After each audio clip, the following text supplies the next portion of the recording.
She took my wedding. I took her piece. I was supposed to walk down the aisle, but instead I walked into my fiancé's bedroom and found my sister in his bed. 1 month before the happiest day of my life, everything shattered. And if you think that's the worst part, wait until you hear what my parents did next. But don't worry, karma showed up at their wedding before I did. This isn't just a story, it's a betrayal, a breakdown, and the ultimate comeback. Let me tell you how it all went down. He made me feel like the luckiest woman in the world. When I met Ethan 2 years ago, I was sure I had found my forever.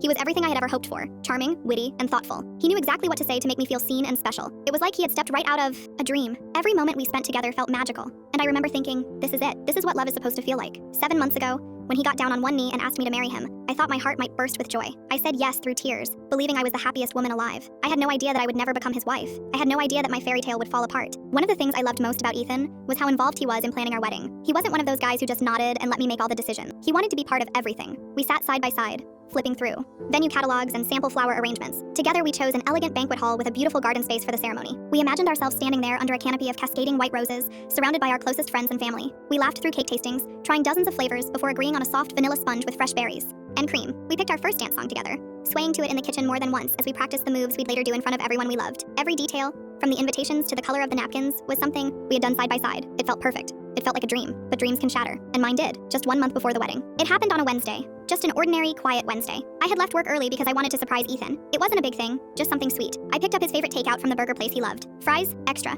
pickles, and the chocolate shake he always said made his day better. I was smiling the whole way to his apartment, imagining the grin on his face when he saw me at the door, holding a greasy paper bag full of his favorites. I still had a key to his place, so I let myself in quietly. That should have been my first clue, how quiet everything was. No music, no sound from the TV, just stillness. Then I saw it. A woman's coat was draped over the back of the kitchen chair. It wasn't mine. I stopped for a second, confused. My first thought was innocent. Maybe a coworker had dropped by, maybe a cousin, someone I hadn't met yet. But then I heard it, soft laughter, coming from the bedroom. That sound hit me like ice water. Something about it felt wrong. I walked down the hallway, each step heavier than the last. My heart started racing. My hands began to shake. I paused outside the bedroom door, listening. Then, before I could think twice, I turned the knob and pushed it open. What I saw made the world stop. Tangled in the white sheets was Ethan. And beside him, there she was, my older sister, Lauren. My body locked up. My mind couldn't understand what my eyes were seeing. My sister, my own flesh and blood, in bed with the man I was supposed to marry in 30 days. Lauren gasped, clutching the sheets to cover herself, her face going pale with shock and shame. But Ethan, he didn't even look surprised. He didn't flinch. He sat up slowly, rubbing a hand through his hair, looking more annoyed than guilty. "Wait," I said, my voice barely coming out. "What the hell is this?" He sighed, like I had just interrupted something minor. "You weren't supposed to find out like this." I blinked, staring at him. "Find out what?" I demanded. My voice was louder now, sharper, breaking with confusion and pain. Lauren wouldn't meet my eyes. She just stared down at her hands, still wrapped in the sheets. Her silence made it worse.